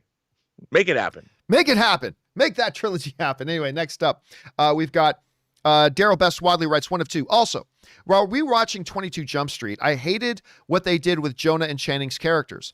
In the first movie, you could tell They were both rookies, but Channing was just more athletic. In between movies, Channing did an action movie, and Jonah gained a little bit of weight, so I feel like they made him more of a sidekick in the second. Rewatching it, I got the same vibe I did when I watched Martin and Will in the new Bad Boys. I gotta disagree. I didn't get that sense at all. I didn't get the sense that they made Jonah Hill the sidekick at all. As a matter of fact, if you look at that kind of that opening sequence, the whole "My name Jeff" in the which is also so freaking hilarious, that scene. I mean, maybe it's just my perception. Maybe if I go back and watch it again, but I never got the impression that they made one just the sidekick to the other at all. Maybe that's just my perception. Did you feel that way at all, Rob, or how do you remember it? I didn't feel quite that way, maybe a little. I don't know. Okay. Maybe a little. I kind of felt like Jonah was more calling the shots, but all right, that's just my perception. Maybe if I go back and watch it again, I'll think a little bit differently. All right, next up, we got Daryl Best also writes again, happy birthday to the great Martin Lawrence. His career gets pooped on because of his poor choices, but I'm a really big fan of his Martin show, Bad Boys films, and a host of Def Comedy Jam. I know you're not a fan, but have you ever enjoyed any of his work at all? Well, I've seen him do stand-up, and I thought he was really good at stand-up. I thought he was an excellent stand-up guy. And I like him in Bad Boys, but no, I'm not going to lie. I've never been the biggest fan of Martin Lawrence. I don't think he's the best performer. He's definitely got great chemistry with the awesome Will Smith for sure. But I admit, but I don't hate on Martin Lawrence at all. I really enjoy him in Bad Boys, particularly the newest one. I thought the newest Bad Boys was really delightful. I had a really good time with it. And I thought he was really good. That one scene when he's in the hospital with Will Smith and he's painting over Will Smith's gray hair on it first. I was like, oh my God, that is like the most loyal friend ever. I liked him in that. So yeah, there's that. Rob, do you got any thoughts on Martin Lawrence and stuff you've enjoyed him in? Dude, Martin Lawrence, I think, has been good in most of the things that he was in, but I don't know if I liked him as much in Bad Boys for Life as I wanted to. That's fair. All right. Next up, Kian Shingler writes, won't go into specifics as it's for the spoiler discussion, other than to say another brilliant episode from Falcon and the Winter Soldier. I love the way it addresses topics from multiple angles and even challenges our own views on those topics as well. And Kian, we've been talking about that with not just Falcon and Winter Soldier, but WandaVision too. They're willing to go places that we have not traditionally seen the MCU go when it comes to the big screen, but they're being willing to utilize the Disney Plus platform as a vehicle to go into different directions and look at different things. I'll tell you what, that scene, first of all, in one of the earlier episodes with the cops pulling over or rolling up on Bucky and Sam in the street in Philadelphia, that's something I never thought they would touch on. But then this last episode, or one of the more recent episodes, when Sam and Isaiah are having that discussion, like that was heavy as hell.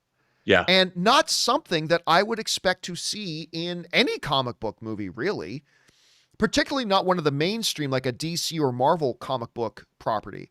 And it's been really refreshing to see them willing to go to places like this, to see them being willing to explore things like loss and grief and depression and pain like they did in WandaVision. It's been a really cool experience so far, and it makes me really wonder what they're going to do. It makes me really wonder a lot what they're going to do once we get to the point of, things like Loki. What are they going to do with Loki? What are they going to do in Moon Knight?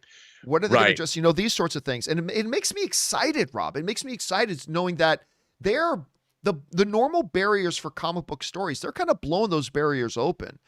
And like, I know Moon Knight offers a lot of potential avenues for light. Like, what are you hoping to see in Moon Knight that might not be traditional we've seen in this stuff before? Well, I think that if they're going to go the way of Moon Knight having a fractured personality, the way the character has been treated over the last couple decades, I think we're going to see a lot of really trippy visuals that we haven't seen in any show before. Nightmarish scenarios, unreality, where Moon Knight he's not all there, and we're going to see the crazy mentally ill world he lives in, and they're going to do a lot of things that haven't yet been in either the MCU or the two shows we've seen. So I'm looking forward to a visual aspect of it that we haven't ever seen before.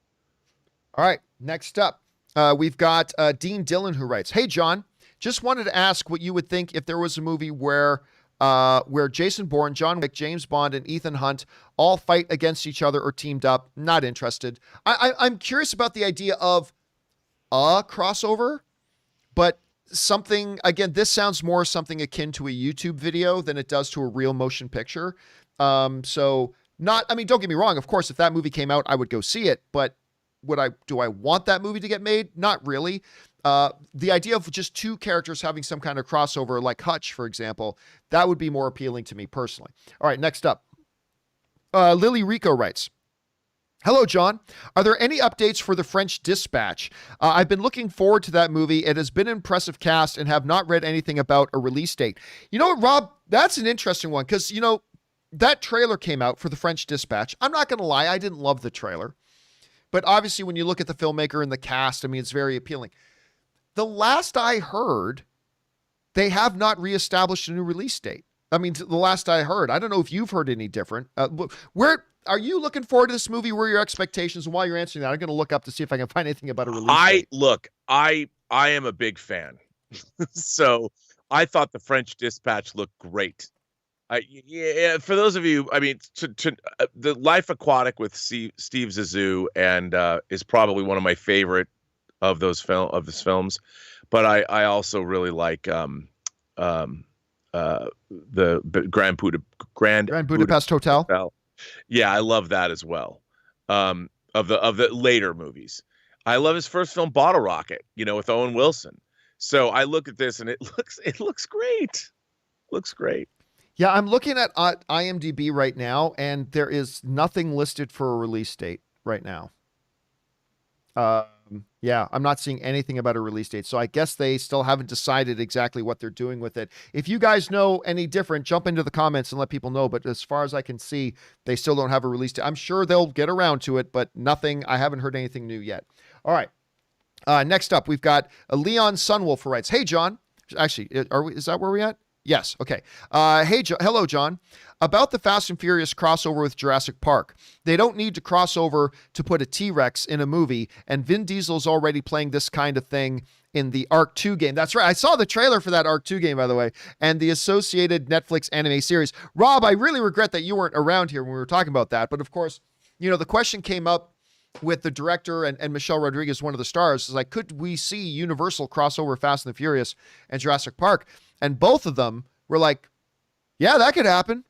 I mean, Michelle Rodriguez actually went into a full explanation, says, look, when your franchise gets to a certain size, the only logical thing then left is some larger crossover.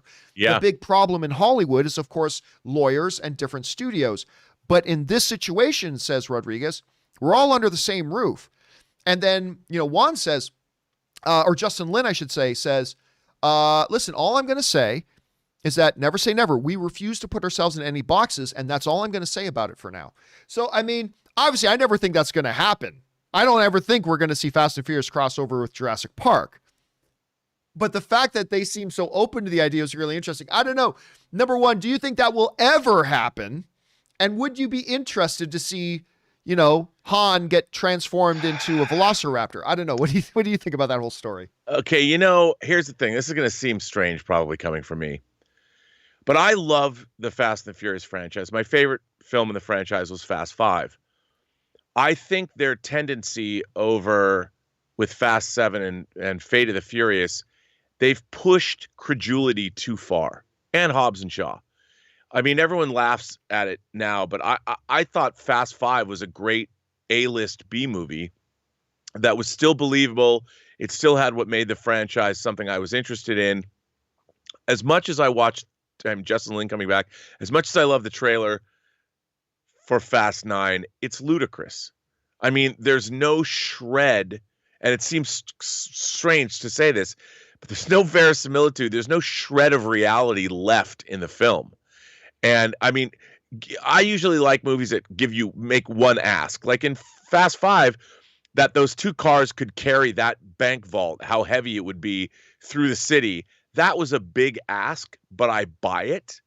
This magnetic thing that they've got going on in the 9th movie, I just think it's too much. Now, that's not to say that I'm not going to be there on opening night, dude, because Han's carrying around a big bazooka or whatever. I'm like, hell yeah. But the movie just has gotten to the point where it's gone beyond, at least from the trailer, what I enjoy. It's gone too far with cars on wooden bridges that are falling off buildings and then getting picked up by stealth jet fighters. And it's just like, dude, come on. All right. Well, listen, that will do it for your time, Rob. We've kept you overtime here today. By the way, news came out, of course, that the Netflix series that you've been helping out on, Dota, they just officially announced, I mean, season 1 just came and they've already now announced season 2 for Dota that you are also helping out on that series. So congratulations on that. In the meantime, Rob, where can people follow you in your adventures online? You can find me on Instagram at Robert Meyer Burnett, find me on Twitter at BurnettRM, or find me on my own YouTube channel, The Burnett Work. All right, dude, thanks for being here, and we will talk to you again tomorrow at 12 for a special start time tomorrow. 12 p.m. tomorrow is a special start time. So we'll talk to you later, Rob. Have a good one, man. All right, you too. All right, ladies and gentlemen, that is the great Mr. Robert Meyer Burnett. He'll be back on here again tomorrow. But for now, we still have some time, so let's keep getting to more of your questions. Gloriously that's good the morning. wrong one. We just did that a little bit earlier.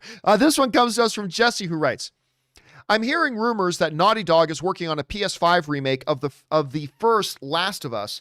And while some say it's unnecessary, I can't help but get Ghibli at the idea of a remake of Part 1 with updated graphics and animations because it's my favorite game ever. Here's the thing. I like the idea of remastered games, but it just seems to me like Last of Us isn't that old. Like, how big of a difference can there be? Like, when you remastered the original StarCraft, like, that had been a long-ass time, and it looks quite different. So I don't know about that. I mean, but hey, listen, if you're a huge fan of Last of Us and you get something that gives it a fresh coat of paint, that could be fun. All right, next up. John is my girlfriend's hall pass writes, listening to your show from the 14th and during your first main topic, all I can hear is you repeating the phrase CSI for CSI Vegas. Listeners, go listen or just say it out loud. You'll never unhear it. You're welcome and have a great day. CSI. CSI, CSI, CSI, CSI, CSI, CSI. You're not wrong, JC. Now that's the only thing I got in my head as well. All right, next up, Chris Rock writes, Falcon and the Winter Soldier episode 5 wasn't even out 8 hours when I pulled up YouTube the next morning to watch the John Campea Show, and I saw 3 suggested videos on YouTube with spoiler pics as their thumbnails. Minor spoiler, but still, WTF, real bummer. I mean, look, this is one of the... Look, it's one of the difficult things to try to navigate now because not only are we talking about a new IP, we're talking about something that's not in a movie theater.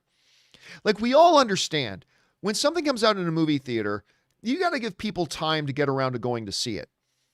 We understand that less time is given for something that's out on TV because you don't have to plan around an evening to go out and travel to a place to watch it at a specific time. But I mean, yeah, I still think YouTubers need to at least give a few hours, I don't know, before putting spoilers in the thumbnail. Maybe?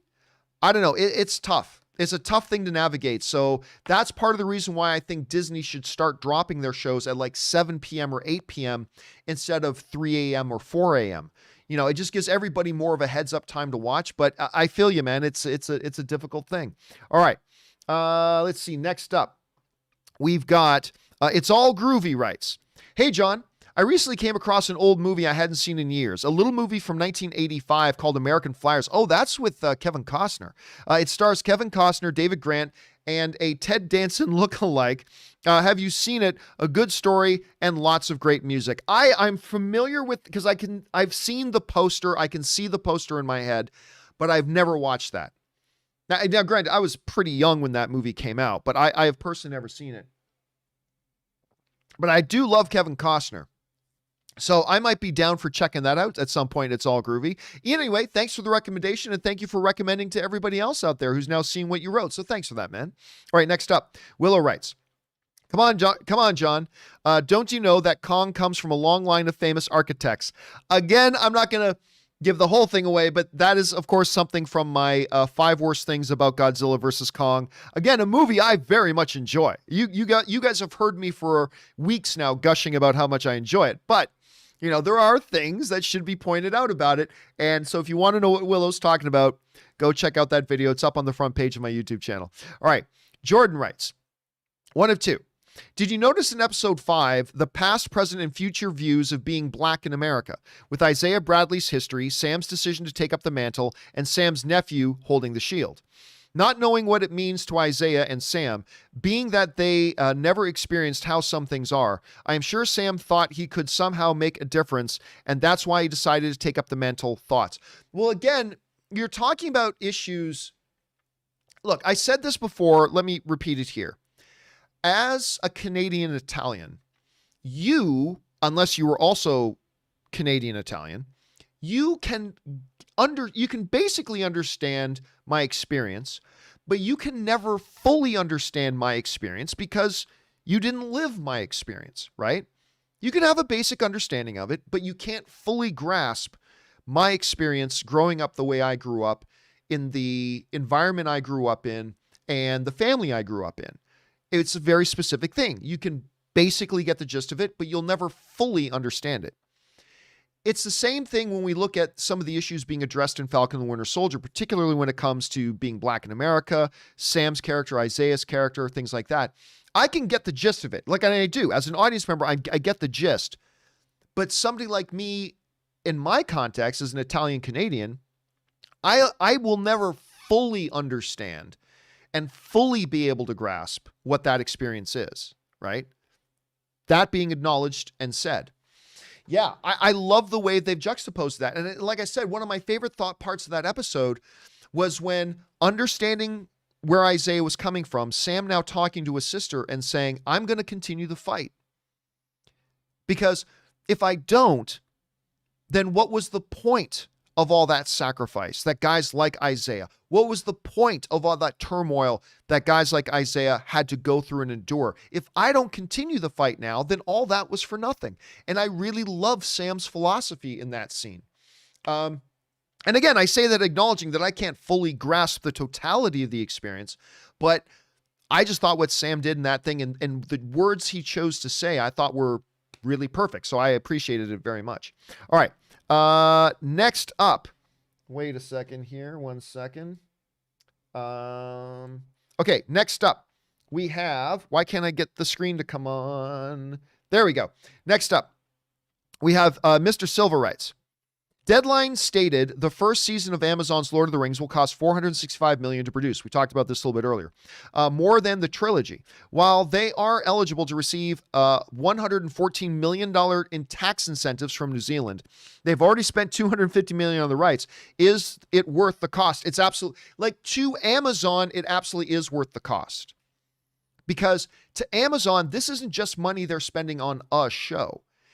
To Amazon, this is them spending money to plant a flag in the ground, to make a huge splash, and to say, we are the players in this game. Now, they may be wrong about that. Like, they haven't surpassed Netflix or Disney Plus or anything, but this is Netflix saying, we have the most important streaming series coming. We are the ones who have the most celebrated IP property. We are dead serious, and we want to use this show to garner a lot of attention for Amazon Prime Video. And so to them, that's where the value of spending all that money is. Now, at the end of the day, it may not have been worth it, and it may have just been chucking a lot of money out the window. Or it could do exactly what they think it's going to do, what they hope it does, which is, because listen, when everybody talks about the big streaming players, we never talk about Amazon Prime, really. Despite the fact that Amazon has like some of the best television out there. Like, whether you're talking about The Boys or you're talking about The Marvelous Mrs. Maisel, one of the most awards decorated shows of the past 5 or 10 years. Like, they have been putting out some of the best television. They got Invincible out right now. But when we talk about streaming, we instantly talk about, what are the first 3 we always mention? Including me. We always mention Netflix, HBO Max, and Disney Plus. And Amazon is saying, if you're not going to give us a seat at the table, we are going to take our seat at the table. And we're going to do that with Lord of the Rings. Now, again, it may work out, it may not. The show may be the greatest show of all time. It may be absolutely horrible. We don't know yet, but I think that's what they are thinking when they're spending this kind of money. Anyway, thanks for bringing that up, Mr. Silva. Next up, we've got the Sock Rights. Someone sent in a message asking if Chadwick were to make a cameo, should they leave it in? I would say yes. That means he spent whatever few precious moments he had left filming, that it was special and important to him. You don't just go and waste it. I mean, again, but the thing is, they didn't shoot that. And I think they know, Disney knows it would have been in the highest of poor taste. Because that's bad optics. Because when you look at the physical condition that Chadwick was in, by the time they started shooting Falcon and Winter Soldier, because he was still alive when they began shooting Falcon and Winter Soldier.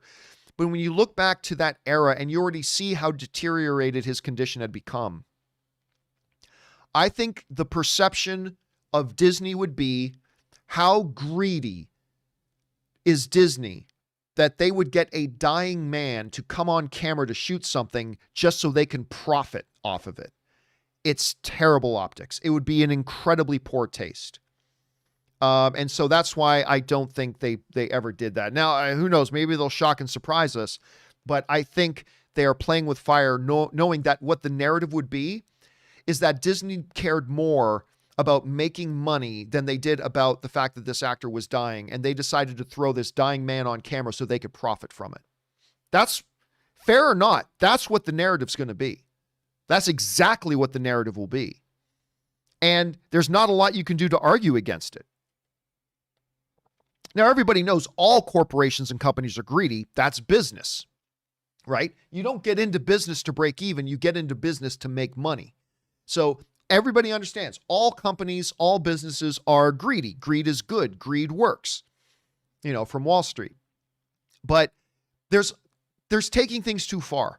And I just think Disney knows that if they were to try to pull a stunt like that, the conversation would be Disney was willing to grab a dying man and throw him on camera so they could profit from his suffering and his death and the tragedy.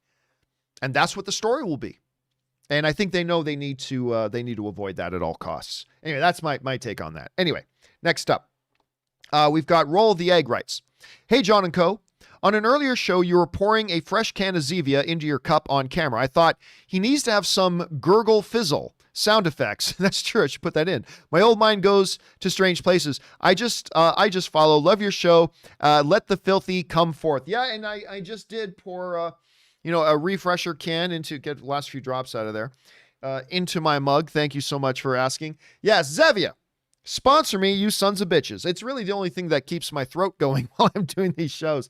Anyway, thanks for that roll of the egg. Next up, Dominic Tan writes, Falcon and the Winter Soldier seems to be putting Sam through the same journey that Steve went through, starting out with confidence in institutions, SHIELD/bank, then slowly getting disillusioned, Hydra/racism, and finally relying on individuals, Avengers, local community, Bucky, things like that. You're not wrong.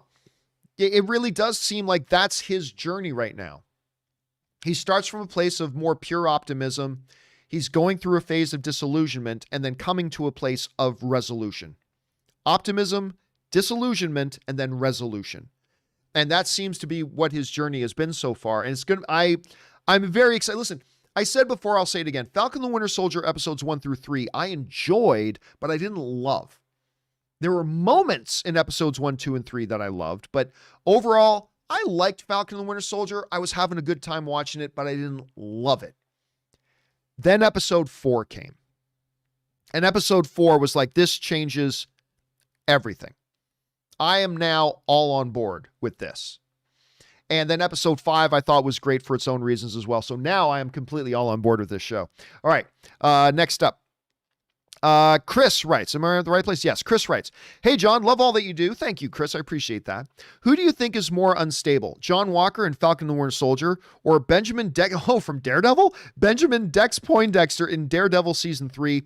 I'm seeing a lot of comparisons between the two characters. Well, those are false. They are two such radically different characters. I mean, honestly, when you really sit down and think about Dex in Daredevil, it's a very, very different character. So, I mean, I don't really know that you can compare the two. So I'm going to take a pass on it. I just don't think there's any comparing the two characters. So I don't see it. I know I like the John Walker character more. This is a fascinating character to me. I love hating this character. You know what I mean? So this character does exactly what you need to do. They give him depth. They give him dimension. They give him great narrative. As much as I hate Walmart Captain America, I love that he's on this show. And I really, really soak it in. He's like, I never said about Daredevil, Dex is one of the main reasons I really like this show, Daredevil. I never once said that. Not that the character was bad, not at all. But the John Walker character adds so much to this Falcon and the Winter Soldier show. So I'm going to say, even though it's not specifically the question you're asking, I'm going to say I prefer the John Walker character. All right, next up. Greg Scott Bailey writes, 1 of 3.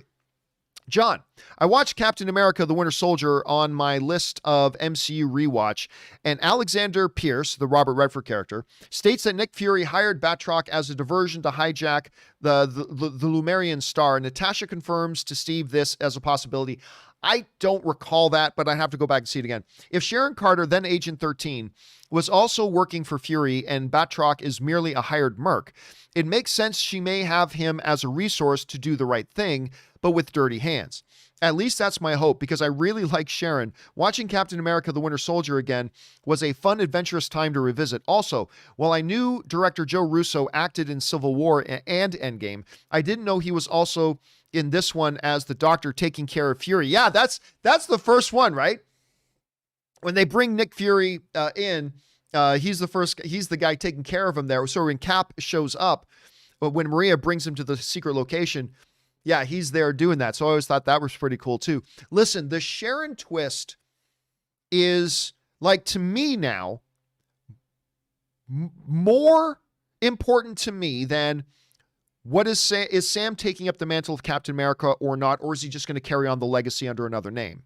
Who is the power broker? These are all questions, yes. But to me now, the number one issue I want to get resolved and understand is, what the hell is going on with Sharon? Sending Batroc to help the Flag Smashers, knowing that Batroc wants to kill Falcon? Or is it a double cross? Are we only seeing what the MCU wants us to see? And in the end, is Batroc going to turn on Karli and capture Karli or kill Karli?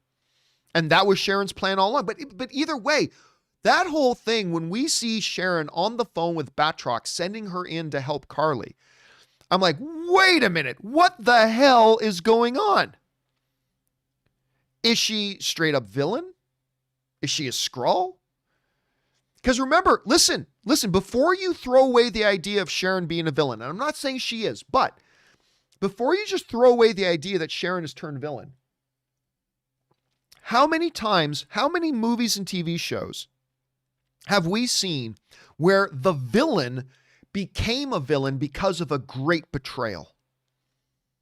That is the formula for a supervillain. And they've already introduced us that Sharon, after fighting for her country, after standing up for what was right, even doing the right thing by getting Captain America his shield back so he could save the world, after doing all of that, her country turned on her.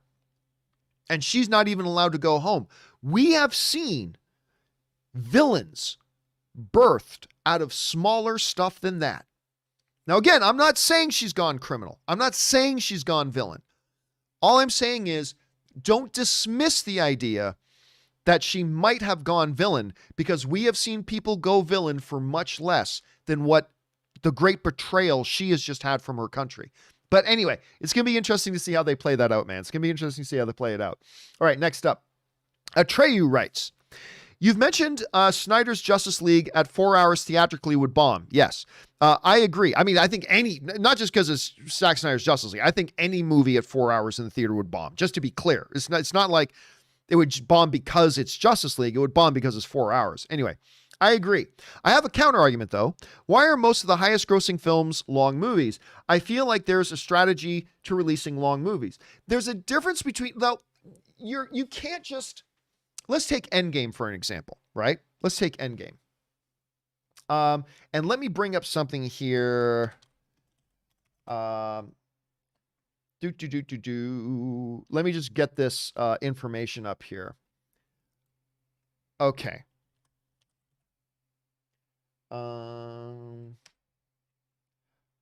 Okay. So when you're looking at like the #1 box office movie in the world, Avatar, it's like 2 hours and 30 minutes. Like if you take out credits and stuff like that, it's like 2.5 hours.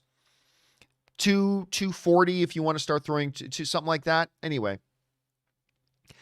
if you want to start looking at Endgame, what was the actual runtime on Endgame? It was around, I know it was around the 3-hour mark, but let me take a look at this here.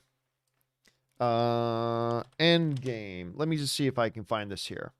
Okay, so Endgame, the actual runtime,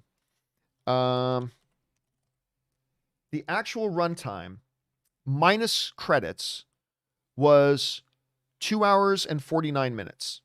Okay. That seems low. Oh, sorry. 2 hours and 51 minutes. Okay, so 2 hours and 51 minutes minus credits. Okay, now, Avatar wasn't all that much longer than a lot of movies. You figure going to the movies, you're going between 1.5 hours to 2.5 hours, right? Avatar is kind of within that window, just a little bit outside of that, minus credit time. Endgame, with credits, I think was 3 hours and 1 minute, minus credits like 2 hours and 50 minutes, whatever. Now that's a long one. That's long. But there's two things you got to keep in consideration about Endgame though. Number one, that's a full hour shorter than 4 hours. But the number two thing is this: Endgame didn't just come out as a 3-hour movie in a vacuum. Endgame was the crescendo piece of an 11-year, 20-plus movie buildup to this final thing. It's a very unique circumstance. So we can't just pretend like Endgame was just a movie that came out and it just happened to be 3 hours long with credits. And look how successful it was. There was a massive extenuating circumstance with Endgame. An 11-something year buildup, 20-plus films, 15 major A-list Hollywood stars, blah, blah, blah, all crescendoing in this one movie. And I think that had a lot more to do with this like overall box office success. And those are the two biggest box office films of all time, Avatar, Endgame.